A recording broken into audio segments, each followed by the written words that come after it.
Dolgo leta smo poznali Ford iz Dearborna, iz Michigana, iz Amerike in pa Ford iz Kölna, se pravi nemški Ford in pa ameriški Ford. No, ponovno govorimo o enem samem Fordu za cel svet.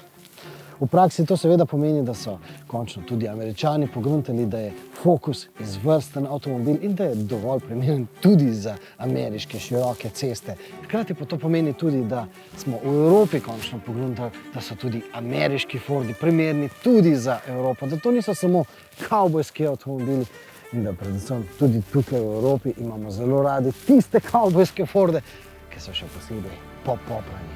In to je primerek, ki moje besede potrjuje. Namreč druga generacija Forda Raptorja, Rangerja Raptorja.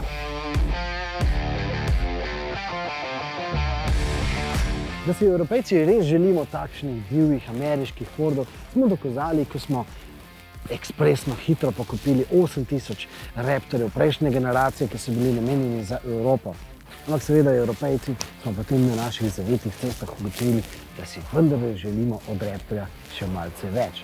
In zdaj smo to dobili.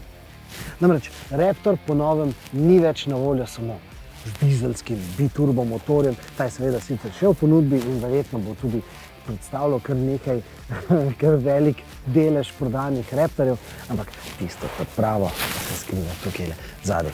Gremo pogledat.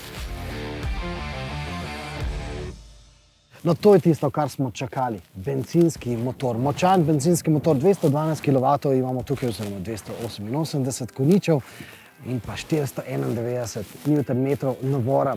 Predvsem pa smo to čakali malce tudi zaradi boljše odzivnosti tega motorja, se pravi motor bolj skoči in bolj v bistvu sovpada s tistim karakterjem. Namreč to je nekakšen terenski Mustang, namreč ta motor tudi močno zarohni. Lahko pa zarohni z različnimi frekvencami. Voznik ima na volanu stikalo, s katerim določa, kako se bo oglašal. No, voznik lahko izza volana prilagaja tudi vozne načine in pa sploh delovanje celotnega štirikolesnega pogonja, delovanje tudi blažilnikov, delovanje krmilnika in seveda lahko izbere tudi program šport.